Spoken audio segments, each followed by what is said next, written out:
da casa.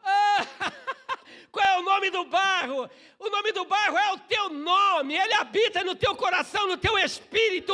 Ele vive, você goza de plenitude de comunhão. Ele desce até aqui. Quando você quiser subir até a casa do Pai, é simples. Hebreus capítulo 10, versículo 19, diz que pelo seu corpo lá na cruz, ele abriu um novo e vivo caminho, de modo tal que para você ir para a casa dele é só dobrar o joelho. Na hora você chega na casa do Pai, você fala direto com o Pai em nome do Filho. Meu Deus do céu! Derramanai, a glória dele está aqui nesse lugar. O céu desceu e a igreja vai subir. Derramanai, aleluia. Há uma simbiose. Há uma simbiose. O céu desce, a igreja sobe. O endereço agora é outro. Você é a casa de Deus.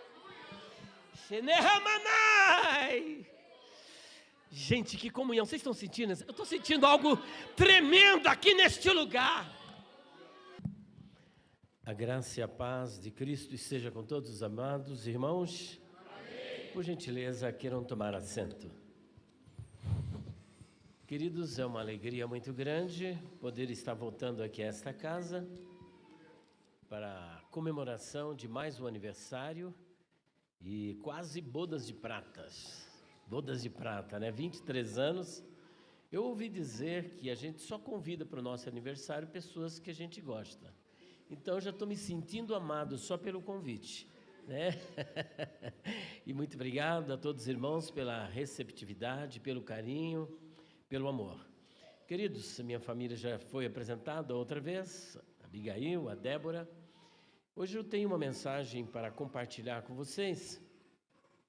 Está no Evangelho do Senhor Jesus, segundo escreveu Marcos, capítulo 14. E o tema da mensagem, baseada nesta passagem bíblica, é o vaso de alabastro. Qual é o nome? Vaso de alabastro. Pois bem, nós vamos falar um pouco sobre o vaso de alabastro. A partir do versículo de número 3 até o versículo de número 9. E estando ele em Betânia, se quiser baixar um pouquinho, está dando um pouquinho de impedância, eu tenho a impressão. Vamos lá, de novo. E estando ele em Betânia, assentou-se à mesa em casa de Simão o leproso.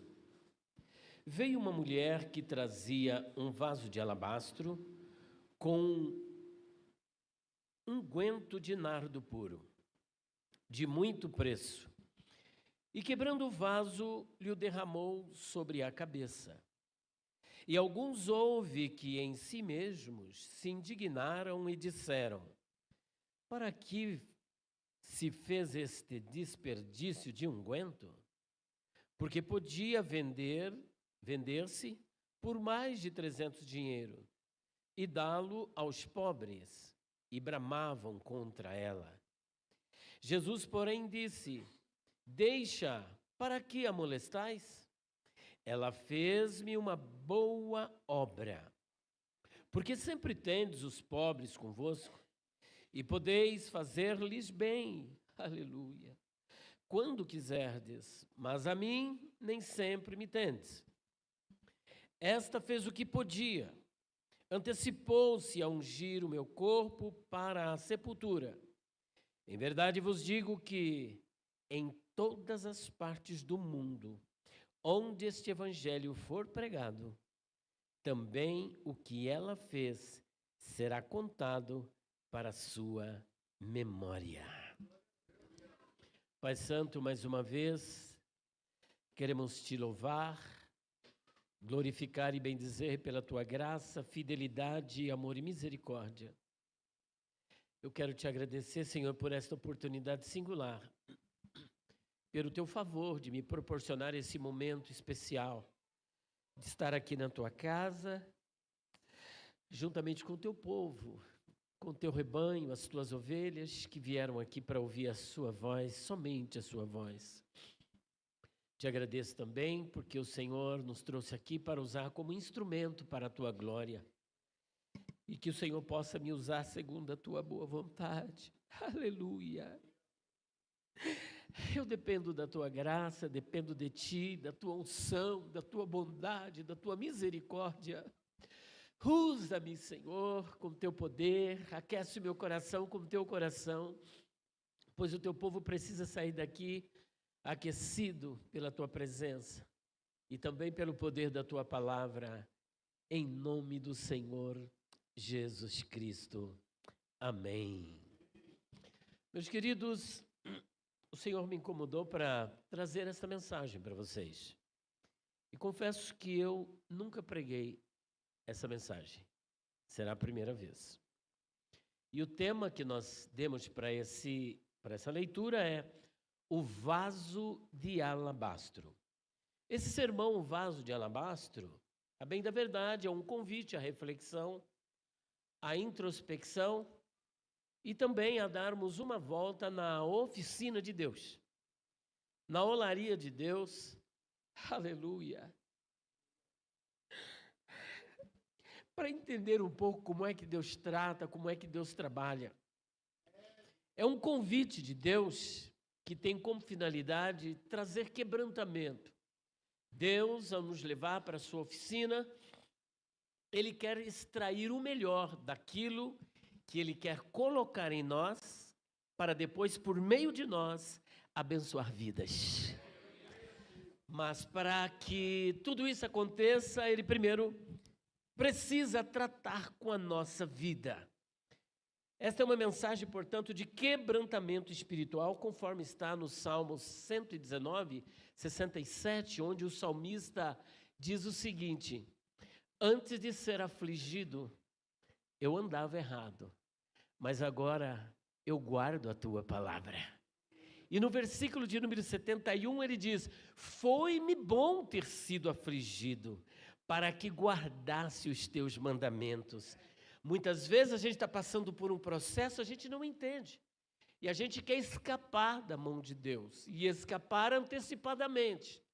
Temos que aguardar mais um pouco, porque aquele que em vós começou a boa obra, a aperfeiçoará até o dia de Cristo. Pode estar até doendo, mas Ele está trabalhando, Ele está cuidando, Ele sabe onde está mexendo, Ele conhece a tua dor, Ele te conhece, você está na palma da mão dEle. Esta dor não é para te matar, é para você sair do outro lado melhor do que você está. Talvez você pense que está bom, mas ainda não está, mas Deus está tratando, Deus está cuidando, Deus está quebrando o vaso. E no momento certo o perfume vai sair em nome do Senhor Jesus. Adorado é o nome do Senhor. Eu já posso sentir a graça do Senhor aqui nesse ambiente. Você vai sair daqui com certeza melhor do que da maneira como você entrou. Deus tem mais para você, Deus tem uma luz no final do túnel, Deus tem estrelas brilhando, Deus tem glória lá na frente, Ele tem a premiação, Ele tem o galardão, Ele tem bênção para a sua vida, em nome do Senhor Jesus. Portanto, Deus quer tratar conosco, como tratou com o profeta Isaías, Yeshayahu Hanavi. O profeta Isaías, se vocês lerem do capítulo 1 ao 5, ele diz: ai da nação tal, ai de fulano, ai de Bertano. Mas quando chega no capítulo 6, ele disse: no ano em que morreu o rei Uzias, eu vi o Senhor assentado sobre um alto e sublime trono, e o seu séquito enchia o templo, e acima dele estavam os serafins que tinham 6 asas, com 2 cobriam o rosto, com 2 cobriam os pés, e com 2 voavam e clamavam dizendo: Kadosh, Kadosh, Kadosh, Yavet Sevaot Melohol Kol Haaretz Kevodó. Santo, Santo, Santo é o Senhor dos exércitos, toda a terra está cheia da sua glória. Aleluia! Aleluia! Isaías até então proclamavam ai, mas a partir do momento que ele tem a visão do sagrado, ele vai para a oficina de Deus, ele vai para a olaria de Deus, lá no céu, esse privilégio de visão, e ele tem uma visão do sagrado, ele começa a perceber que ele não era o ponto de referência, ele não era o padrão é Deus, e Deus como espelho refletiu aquilo que ele era, e a partir do momento que ele começa a se enxergar em Deus, ele diz: ai de mim que vou perecendo, ai de mim, não é ai de fulano, ai de Bertano, ai da minha mulher, ai do meu filho, é ai de mim, porque vou perecendo, porque sou um homem de lábios impuros, e habito no meio de um povo de impuros lábios, e os meus olhos viram o Senhor, o Rei, o Senhor dos exércitos. Isaías, portanto, foi tratado por Deus, e ele teve essa leitura diferente. Aqui nós estamos diante de um texto que vai tratar do jantar em Betânia. Esse jantar em Betânia. E o texto nos informa que esse jantar aconteceu na casa de Simão o leproso. De Simão o? Quem era esse Simão leproso? É consenso entre a maioria dos comentaristas e dos lexicógrafos, dicionaristas, que esse Simão, o leproso, era um nome também conhecido, que vocês, todos nós aqui conhecemos, que é Lázaro. Esse Simão leproso tratava-se de Lázaro. Que Lázaro? O Lázaro de Betânia, da aldeia em Betânia, próximo ao Monte das Oliveiras, ou sopé do Monte das Oliveiras. Esse Lázaro tinha duas irmãs. Quantas irmãs? Quem eram elas? Marta e Maria. E segundo o que nós podemos depreender, não da leitura aqui de Marcos, mas de um texto paralelo, que é João, o evangelista, no capítulo 12. Esta mulher, olha só o que está escrito: e estando ele em Betânia, assentado à mesa, em casa de Simão, o leproso, o que aconteceu? Veio uma mulher que trazia um vaso de alabastro. Esta mulher tratava-se de Maria, irmã de Lázaro. Pelo menos é a informação que nós temos quando lemos o mesmo episódio no Evangelho segundo João, capítulo 12. Portanto, aqui alguns dizem: não, era uma prostituta, era Maria Madalena. Não, era Maria sim, porque a Bíblia fala de 8 mulheres com o nome de Maria. Eu não vou enumerá-las aqui, mas são 8 mulheres com o nome de Maria. Inclusive o Senhor Jesus tinha uma mãe chamada Maria e uma tia chamada Maria, que era mulher de Clopas, um daqueles 2 discípulos que estava indo para Emaús e era tio de Jesus e não sabia que era Jesus que estava conversando com ele. Gente do céu! Como é que pode estar falando com ele e não saber que é ele? E era tio dele, conhecia muito bem ele, era discípulo dele. Mas na hora da aflição, da angústia, da tribulação, não conseguiu ver Jesus no meio da tribulação. Precisamos enxergar Jesus, que Ele está caminhando contigo, aleluia! Mas fato é, que aqui nós temos esta mulher, que João capítulo 12, depois vocês podem ver essa informação, que diz que era Maria, irmã de Lázaro, e irmã também de Marta. E esta mulher, ela aparece com o quê? Com um objeto caríssimo. Era um vaso de... Gente, só a título de informação, alabastro não é perfume. Alabastro não é fragrância. Alabastro é uma pedra translúcida, semelhante ao jaspe. Naquela época era um objeto extremamente caro, que era usado para confeccionar, era uma pedra cara, melhor, para confeccionar objetos caros. E entre esses objetos era um frasco que estava o nardo, uma fragrância que vinha da Índia e tinha um preço de altíssimo valor. Quando falamos de altíssimo valor, devemos analisar o seguinte: um rei, naquela época, quando queria presentear o outro, ele dava 30 ml deste perfume num vaso de alabastro. Quantos ml? ml sempre está no singular, viu, gente? Só a título de curiosidade. Pode ser 300, que é ml, não vai para o plural. Então, era 30 ml. Só que o que esta mulher está entregando, no outro texto, mostra aqui um arratel, só que em outro diz que era uma libra romana de perfume que estava dentro daquele vaso. O que era uma libra romana? Era o equivalente a 350 ml. Quanto? Cerca de 12 vezes o que um rei oferecia para o outro. Mas por que esta mulher deu tanto perfume? Ora, aquilo ali era como se fosse uma joia de família. É como alguém que tivesse comprado um relógio de ouro, uma pedra preciosa, estava ali guardada num cofre, e no momento aqui, faltava uma semana para Jesus ir para a cruz, uma semana antes da Páscoa, apenas 8 dias, 7, 8 dias antes.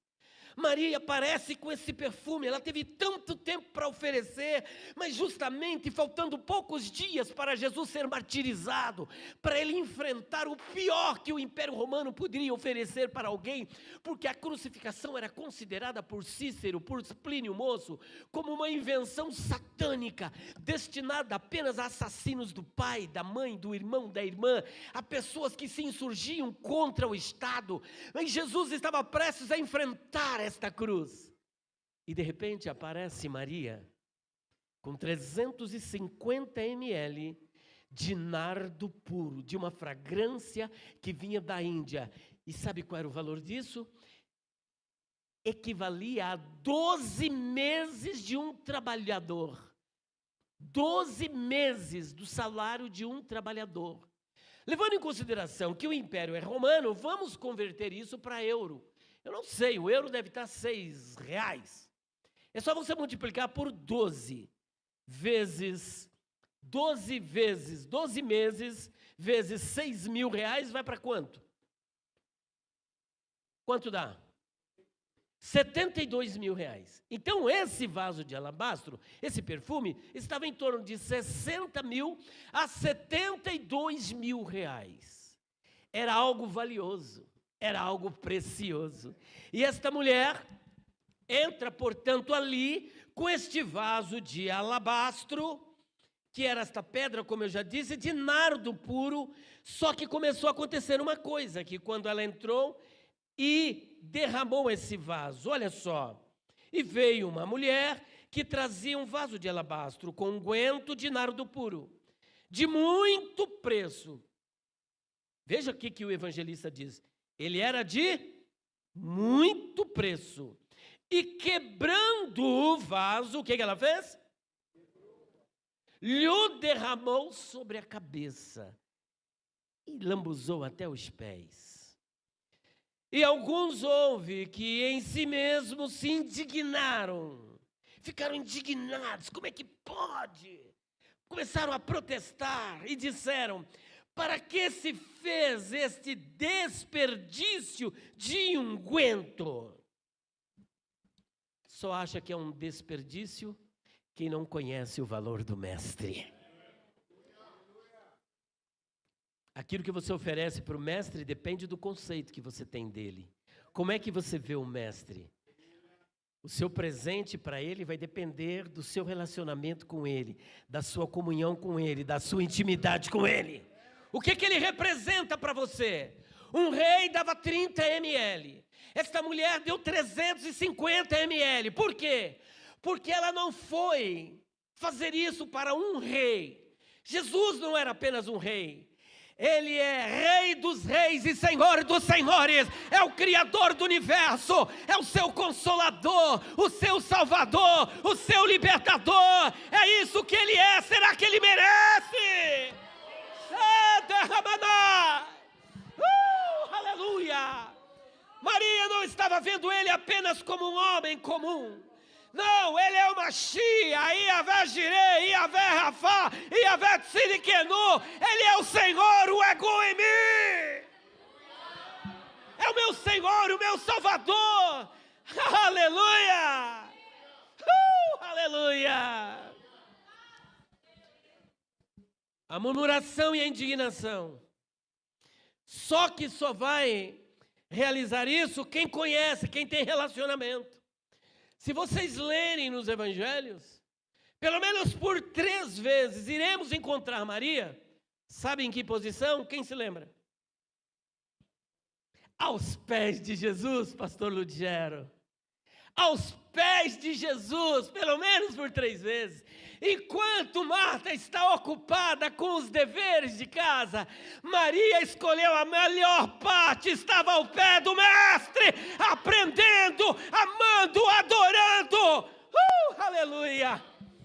Extraindo o melhor do Mestre, em comunhão com o Mestre, aos pés do Mestre, vivendo ali, sabe, na intimidade do Mestre. Quem vive na comunhão com o Mestre, quem vive aos pés do Mestre, quem ouve a palavra do Mestre, quem sente a presença do Mestre, quem conhece o Mestre, abre o coração, não tem preço o que você vai fazer, não dá para medir as consequências, porque Ele merece. Ele é o autor da criação, Ele é o Criador dos céus e da terra, é o dono do ouro e da prata, Ele merece. Você vai dizer como Davi, que se alegrou: eu do meu particular tesouro dou para a casa do meu Deus, porque eu vou construir a casa do meu Deus, e Ele é o meu Deus. Quem sou eu, Senhor, e quem é o meu povo para te oferecer tamanhas coisas? Quem conhece o Mestre, quem tem comunhão com o Mestre, quem está em intimidade com o Mestre, não vai ficar indignado, nem murmurando por aquilo que é dado ao Mestre. Vai abrir o coração voluntariamente e vai falar: Senhor, não somente que eu tenho, mas tudo que eu sou, eu me entrego a Ti. Eu sou Teu, Senhor. Tudo que é meu é Teu. Aleluia! Tudo vem de Ti, e da Tua mão Tu damos. Tudo que eu estou fazendo, Senhor, não é nada meu. Eu estou devolvendo aquilo que o Senhor, por Sua graça e bondade, já me deu. Eu estou devolvendo o que o Senhor me deu. Não é nada meu. E aqui está Maria oferecendo o melhor. Tudo que ela tinha, o que era mais valioso, rasgou o coração e trouxe e despejou. Aquele perfume que talvez ela pudesse usar por 10 anos, mas aquele era um momento especial.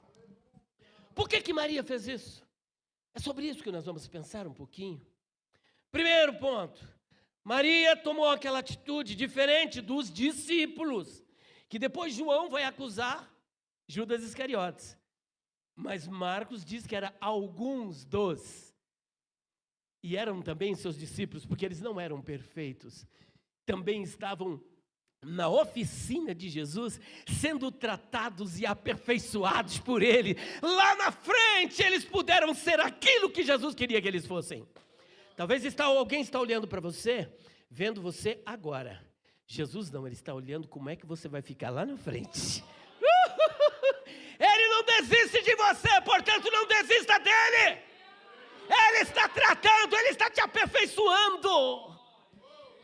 Oh, aleluia, glória a Deus. Primeira razão por que Maria fez isso. Maria fez isso por um ato de adoração, por um ato de...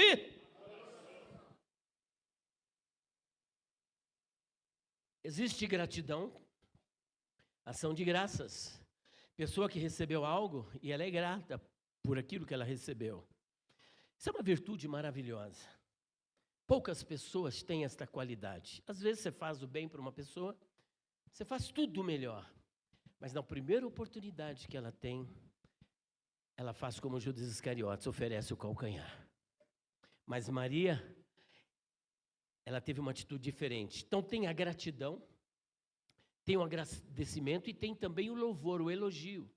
Tem pessoas que elogiam, são fáceis de elogiar. Oh, Senhor, Tu é maravilhoso e tal. Só que ela transcendeu o limite do louvor, do elogio. Esse primeiro ato de Maria foi um ato de adoração, foi um ato de... Percebam que Jesus, quando aquela mulher samaritana o questionou e disse: olha, os nossos pais adoraram aqui no monte, lá no monte onde foi imposta as bênçãos lá de Deuteronômio capítulo 28, Monte Gerizim. Mas os judeus dizem que é lá em Jerusalém que se deve adorar. Afinal de contas, é aqui no monte ou é lá em Jerusalém? Jesus diz, olha, não é lá e nem aqui, porque Deus é Espírito, e importa que os que o adorem em Espírito e em verdade. E é esse tipo de pessoa que o Pai está buscando para adorar. Existem verdadeiros adoradores. E os verdadeiros adoradores que adoram a Deus em Espírito e em verdade, o que é adorar? A gente adorar em Espírito e em verdade é quando você adora conhecendo o objeto da sua adoração. Quando você tem intimidade com Deus, quando você tem conhecimento de Deus, quando você anda com Deus, você sabe quem é Deus. Então, a expressão do seu coração é de adoração, não por aquilo que Ele faz, mas por aquilo que Ele é. Ele é maravilhoso, Ele é gracioso, Ele é misericordioso, Ele é grande, Ele é Deus, Ele é santo, Ele é justo, Ele é transcendente, Ele é atemporal, Ele é o Criador do universo, Ele é tudo para você. Independentemente do que Ele faça, porque se Ele fizer, Ele é Deus, e se não fizer, Ele é Deus. Se Ele te curar, Ele é Deus, se não curar, Ele é Deus. Se Ele abrir porta, Ele é Deus, e se não abrir, Ele é Deus, e Ele é Deus e faz de acordo com a sua vontade. Então não tem que ficar de mal com Deus, porque Ele não fez aquilo que você queria que Ele fizesse. Ele faz do jeito que Ele quiser. O melhor Ele já fez. Ele te salvou. Ele mudou o seu destino. Você estava indo para o inferno e agora tu está indo para o céu. Quem está indo para o céu aqui? Quem está indo? Quem está aguardando o retorno glorioso de Jesus? Para mim já está bom. Eu não vou ficar focado na cura. Eu vou ficar focado na ressurreição. Porque se você for tetraplégico, Ele pode te curar? Pode.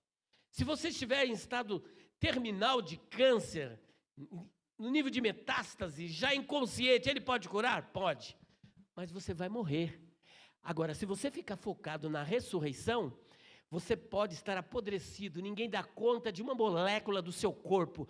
Quando Jesus retornar, aqueles que morreram em Cristo ressuscitarão com corpos incorruptíveis, glorificados para subir para a eternidade. O melhor ainda está por vir.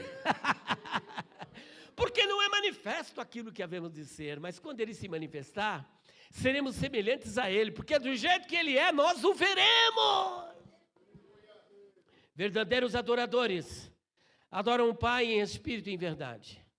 E os verdadeiros adoradores que adoram o Pai têm prazer em estar aos pés de Jesus.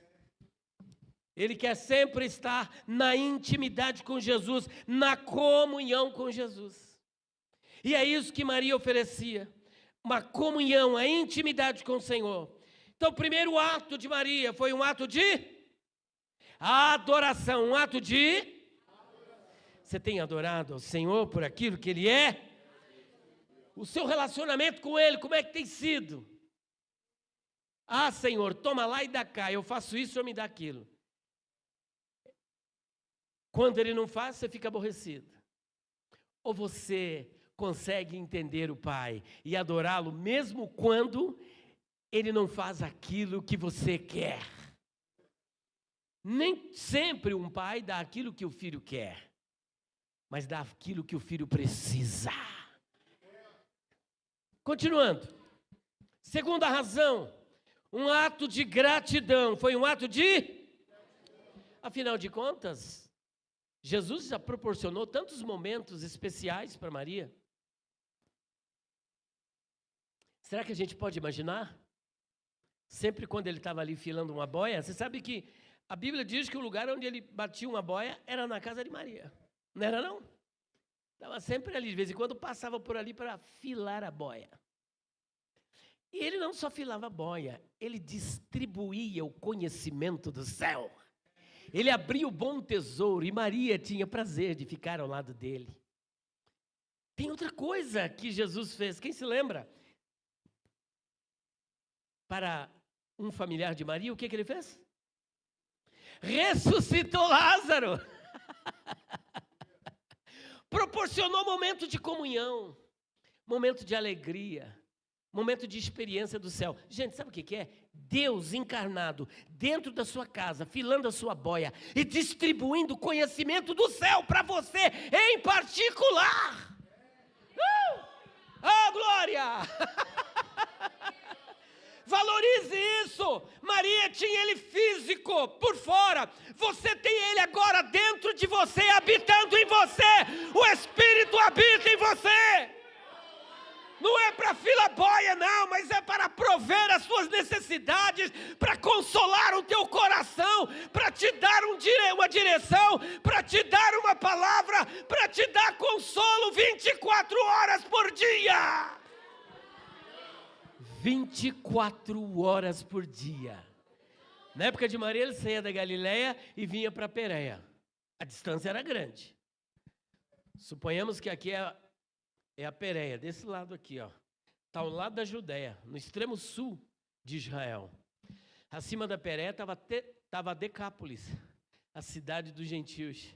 E acima de Decápolis, a tetrarquia de Filipe. E do lado da tetrarquia estava a Galileia, e abaixo estava Samaria.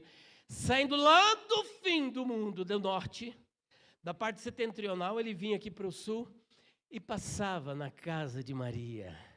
Agora ele não precisa fazer esse trajeto. O trajeto daqui no céu é longo. Sabe o que ele fez? Mudou de residência, ele mora em você. Ele mudou de endereço. O endereço é você.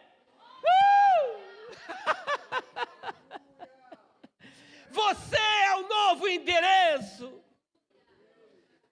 Pergunta para ele qual é o CEP dele. Qual é o número da casa? Qual é o nome do bairro? O nome do bairro é o teu nome. Ele habita no teu coração, no teu espírito. Ele vive, você goza de plenitude de comunhão. Ele desce até aqui. Quando você quiser subir até a casa do Pai, é simples. Hebreus capítulo 10, versículo 19, diz que pelo seu corpo lá na cruz, ele abriu um novo e vivo caminho, de modo tal que para você ir para a casa dele é só dobrar o joelho. Na hora você chega na casa do Pai, você fala direto com o Pai em nome do Filho. Meu Deus do céu! Derramanai, a glória dele está aqui nesse lugar. O céu desceu e a igreja vai subir. Derramanai, aleluia.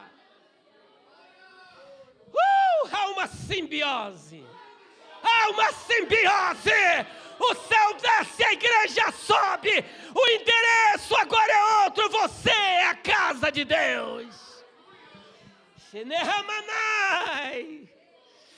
Gente, que comunhão. Vocês estão sentindo? Eu estou sentindo algo tremendo aqui neste lugar. Aleluia!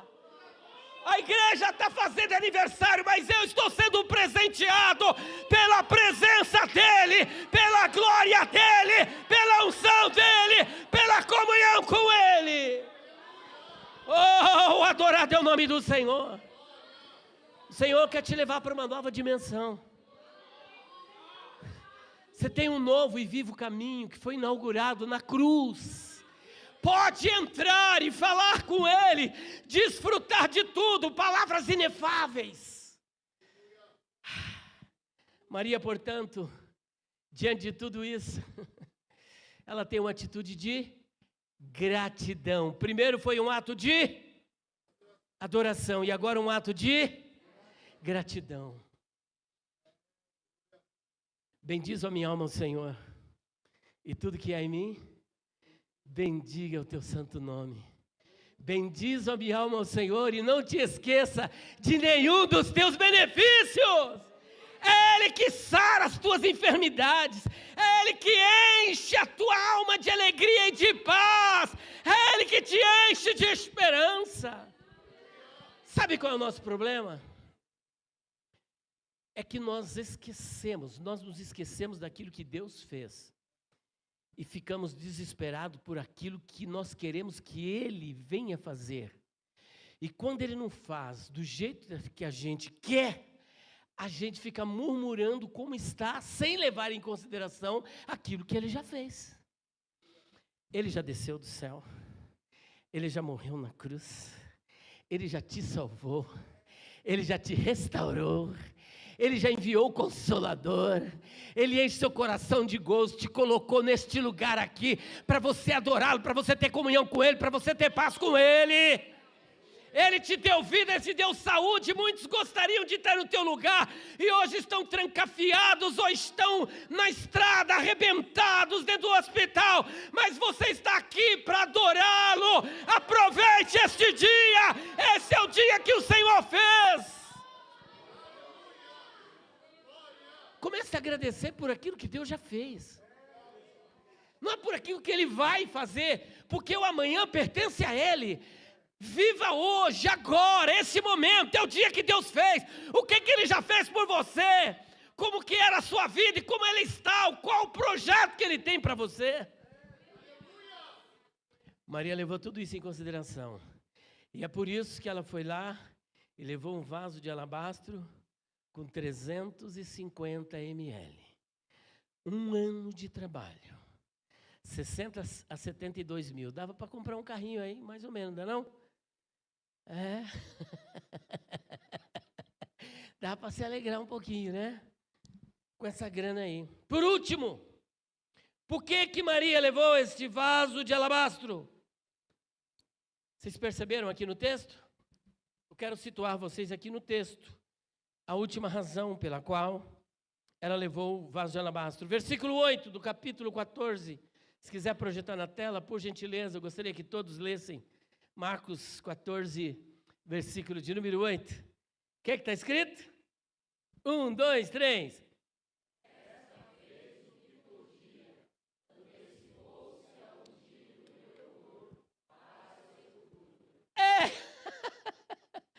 Ela fez o que podia. Ela fez. Jesus não vai exigir de você nada que você não possa fazer. Faça o que vier às tuas mãos conforme as suas forças. Ele só vai pedir aquilo que você pode. E ela fez o que ela podia.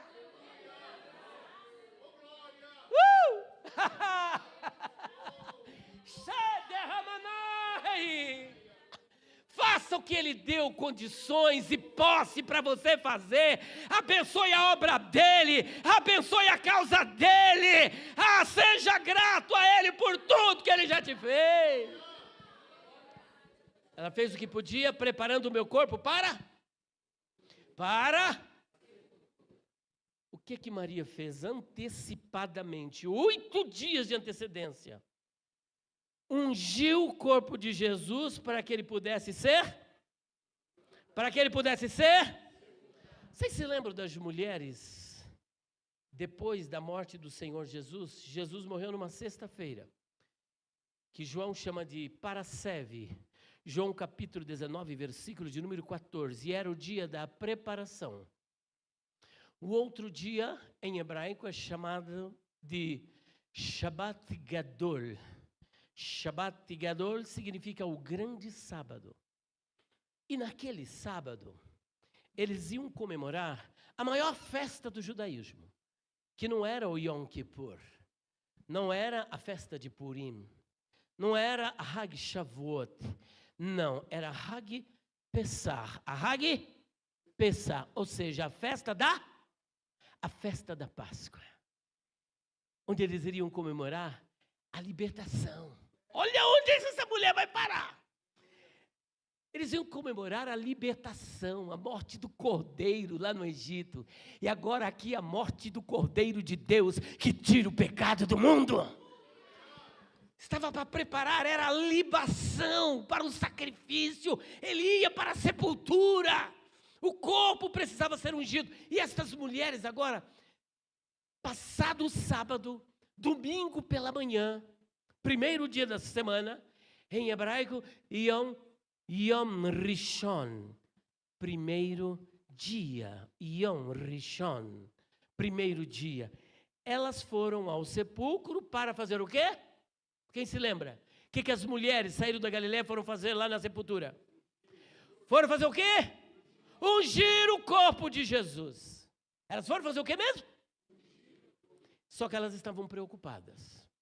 E elas vinham coçando a cabeça, que quem sai, vinha coçando a sua cabeça e pensando. Quem sai da Galileia, que vem para Jerusalém, sempre sobe. Quem vai para Jerusalém, sempre sobe. E quem sai de Jerusalém, sempre desce. Então é melhor ir para Jerusalém, né, gente? Subir, né? E elas vinham, quem removerá a pedra da entrada do sepulcro? Elas queriam ungí-lo, mas havia um problema, havia um óbice, um obstáculo entre elas e o corpo de Jesus. Quem removerá a pedra da entrada do sepulcro? Só que esta preocupação era desnecessária. E eu vou resumir, porque essa é uma outra mensagem. Quando elas chegaram lá no sepulcro, elas estavam preocupadas porque a pedra, de acordo com o evangelista, era muito grande. Era muito, mas grande é muito relativo. Grande para mim pode não ser não tão grande para o pastor Ludgero, que é maior do que eu. Então Josh McDowell, que era um ex-ateu, se tornou cristão, numa pesquisa arqueológica, em seu livro Evidências da Ressurreição de Cristo, e num outro livro, Mais Evidências que Exigem um Veredito, nesta pesquisa ele descobriu o peso da pedra. A pedra pesava 2 toneladas. Quanto pesava? Que significa quantos quilos? 2.000 quilos. De acordo com os relatos de Josh McDowell, eram necessários 20 homens para rolar a pedra, porque tinha que rolar, que era redonda. Só que elas estavam, e no máximo, 10 mulheres. A única mulher que não apareceu lá foi Maria, mãe de Jesus, porque Maria, ela guardava no coração tudo aquilo que diziam e tudo que o próprio Jesus dizia. E se ela guardava, ela sabia que no terceiro dia aconteceu o quê? Então por que eu vou na sepultura? Sepultura é lugar de incrédulo, não é lugar de crente. O que eu vou fazer lá? As outras foram, os discípulos também foram, estavam todos incrédulos, não criam na ressurreição. Na verdade, nem esperavam que ele fosse ressuscitado. E quando elas chegam lá, com essa preocupação, os guardas já estavam todos adormecidos. Estava fora de órbita. E quando chegaram na porta do sepulcro, a pedra já havia sido removida. E quem estava dentro do sepulcro? Somente os lençóis e o lenço que estava enrolado na cabeça de Jesus. E o anjo disse assim: por que buscais o vivente dentre os mortos? Ele não está aqui, ele ressuscitou! Elas foram ungir, se elas foram ungir, esperavam encontrar lá no sepulcro Jesus morto ou vivo? Como? Mas eis que ele já estava vivo, ele ressuscitou. Portanto, era outra preocupação desnecessária. Se foram para ungir, perderam o tempo. Mesmo que ele estivesse lá, não era mais necessário, porque Jesus já havia sido? Por quem? Por quem? Ai, que coisa linda, né? A pessoa que tem comunhão com Deus. Olha só, era como se o Senhor tocasse no coração dela. Maria, vem aqui, me unja, porque não vai dar tempo para vocês fazerem o mesmo. Que se vocês forem lá, eu não vou estar lá. Ela teve o privilégio. Gente, sabe o que é isso? Nem Pedro, nem João, nenhum deles, ninguém teve o privilégio. Maria falou o quê? Deixa eu me antecipar. Ele não vai estar na sepultura, é agora, e eu vou dar o melhor perfume. É o meu melhor, é o meu melhor, é o meu melhor. Gente, para tudo, que impactante. Pedro, o que dizem os homens que eu sou? O pessoal está dizendo aí que tu és Jeremias, Isaías, Elias. Mas e vocês dizem que eu sou quem? Tu és o Cristo, Filho do Deus vivo. O Filho do Deus vivo. Mas nem este, que declarou que Jesus era Filho do Deus vivo, nem mesmo João Evangelista, que teve a oportunidade, o privilégio único, ele foi até a cruz. Todas as mulheres estiveram na cruz, mas não todos os discípulos. Apenas João foi até a cruz. Ele andava caminhando com Jesus de perto, e mesmo assim, estando na cruz, ele teve o privilégio, de levar a mãe de Jesus para viver na casa dele. Sabe o que é isso? Mas mesmo ele, que teve o privilégio de ter a mãe de Jesus dentro de casa, não teve a oportunidade que Maria teve de ungir Jesus com o melhor perfume e preparar o seu corpo para o sepultamento. Não foi necessário nenhum tipo de bálsamo, de nada, de unguento. Ele recebeu o melhor perfume, um perfume caríssimo. Portanto, aqui era a preparação. Mas eu quero finalizar dizendo: primeira razão pela qual ela despejou sobre a cabeça de Jesus o melhor unguento, o melhor perfume, o perfume mais caro. Fazia parte da joia de família. Ela teve esse privilégio. Sabe, gente, é inimaginável. Para pensar. E ela, despejando, foi um ato, primeiro, de adoração. Segundo, de... E terceiro, de preparação. Terceiro, preparação. Primeiro, adoração. Segundo, terceiro, tudo isso só foi possível por um fator. Quem prestou atenção no texto? O que aconteceu para que ela pudesse ungir Jesus? O que primeiro precisou acontecer?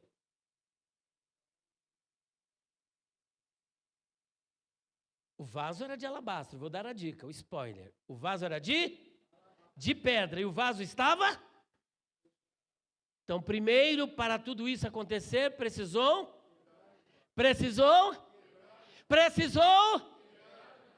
O vaso precisa ser quebrado.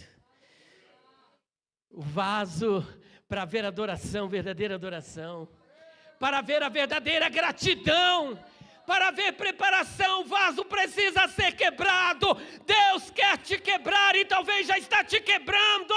Mas saiba de uma coisa, quando o vaso for quebrado, haverá uma bênção. Sabe o que é? O perfume será derramado e vai encher a casa de cheiro aromático. A casa será perfumada. A casa será perfumada. E o rei será ungido antecipadamente. Para que haja adoração, para que haja gratidão verdadeira, para que haja preparação, o vaso precisa ser? Eu quero ser. Quem se lembra? Senhor, como um vaso nas mãos, oleiro. Faça o que comigo? Quebra minha vida. E que mais? E me faça de novo. Porque eu quero ser? E o que você quer ser? Eu quero ser um vaso novo.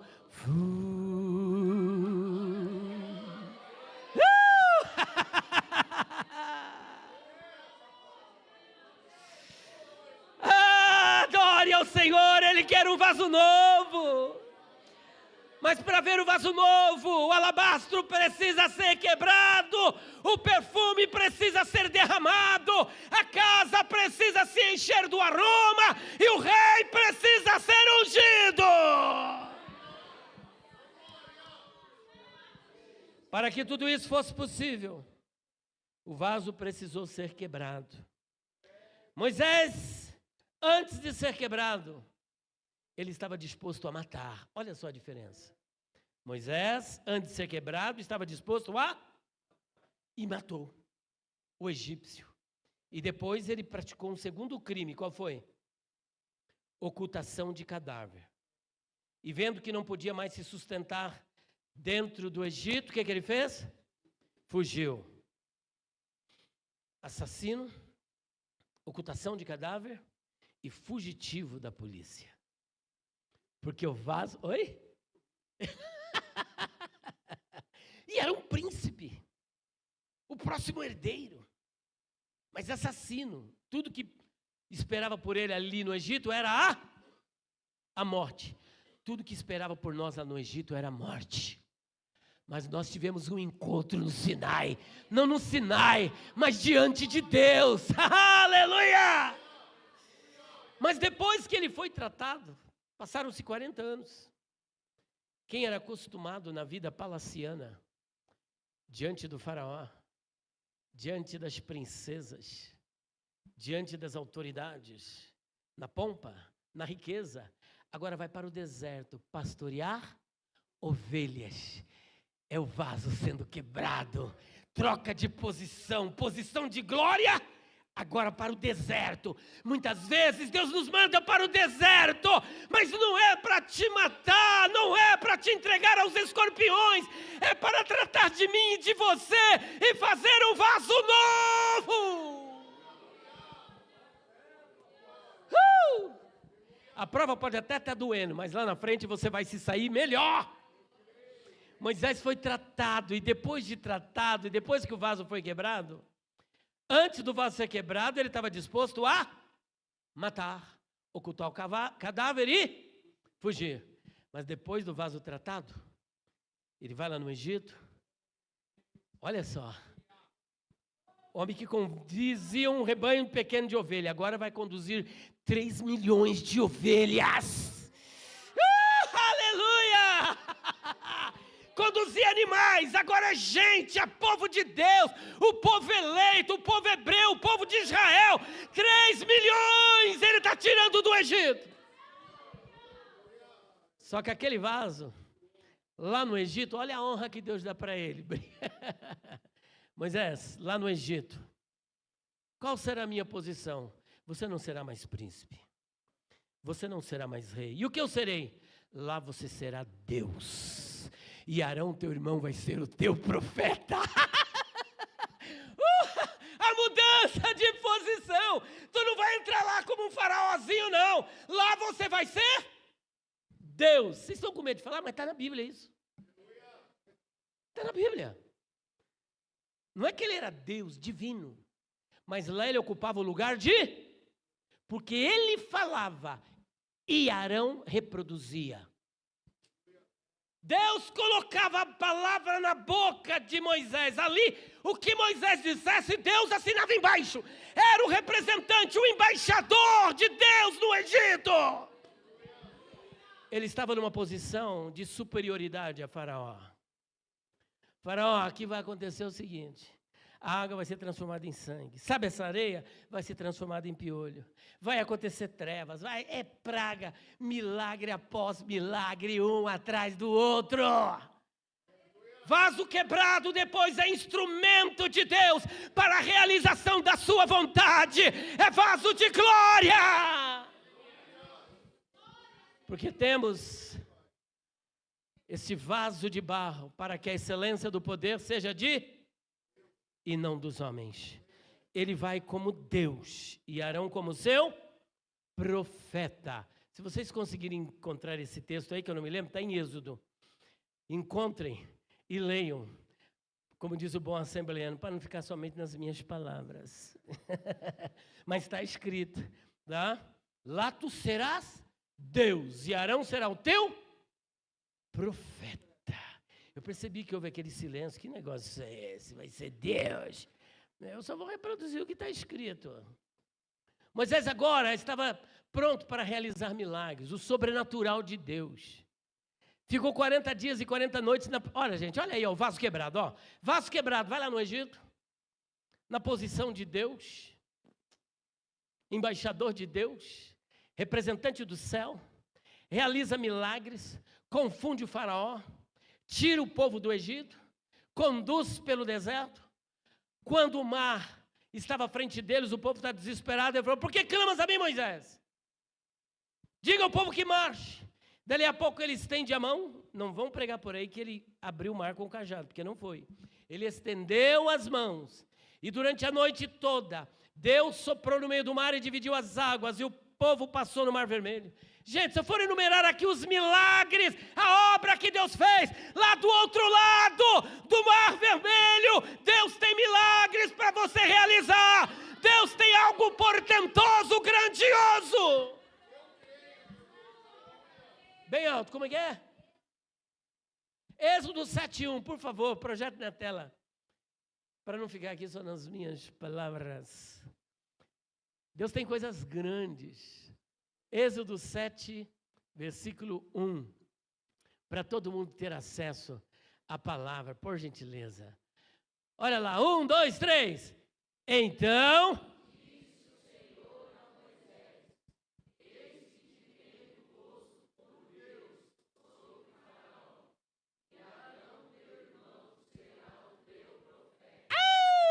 glória! Lá você não vai ser faraó. Eu te coloquei por Deus sobre o faraó. Lá é você que vai mandar. É o que você disser vai acontecer naquele lugar. Nebra Ramanai. Faraó está debaixo do seu controle. Porque o que você disser, eu assino embaixo. E como Moisés tinha comunhão com Deus, ele só falava aquilo que estava no coração de Deus. Gente, vaso quebrado, deixa Deus quebrar, o milagre vai acontecer, a água vai sair da rocha, o mar vai se abrir.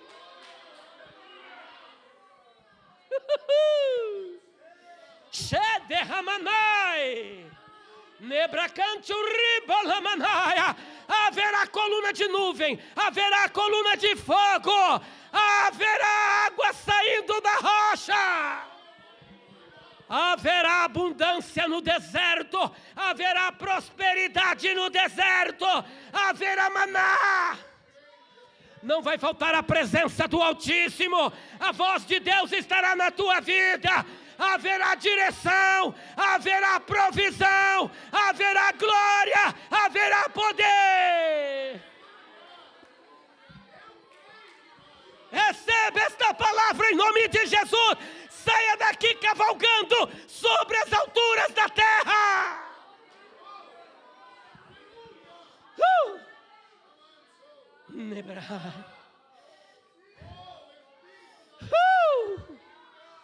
Moisés ficou 40 dias e 40 noites na presença de Deus.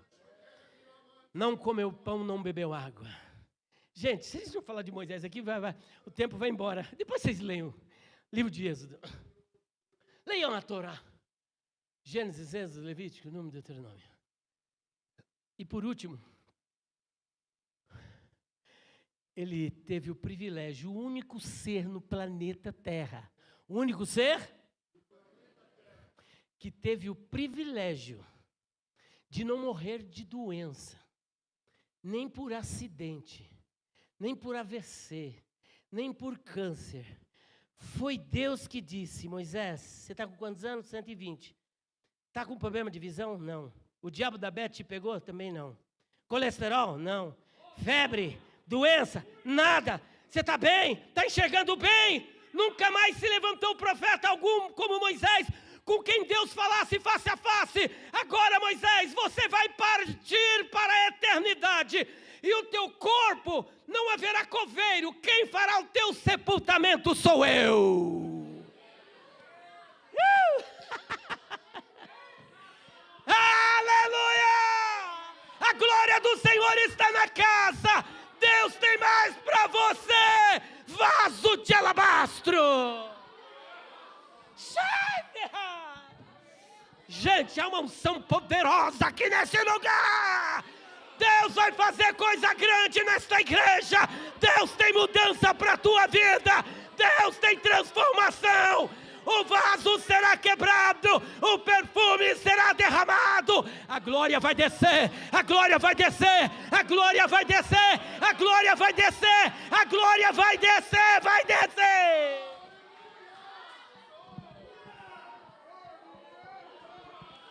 Pode receber a palavra de Deus. Receba a palavra de Deus.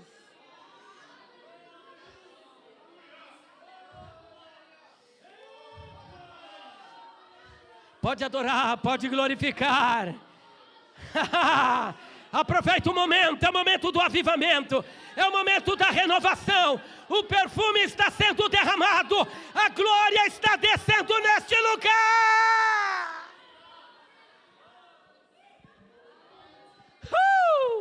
Quem está sentindo a presença dele?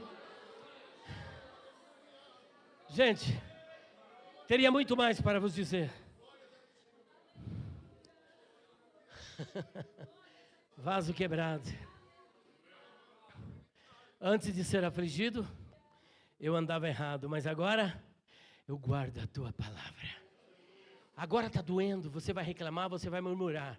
Mas lá na frente, quando o processo terminar, você vai dizer como o salmista no Salmo 119, 71. Foi bom ter sido afligido. Foi bom, foi bom, foi bom. Ela na frente. Simão. Aleluia. Quando tu era mais moço, tu fazia o que tu queria, Simão. Deus quer levar você para uma nova dimensão, para um outro padrão espiritual. Ele quer apresentar a sua glória.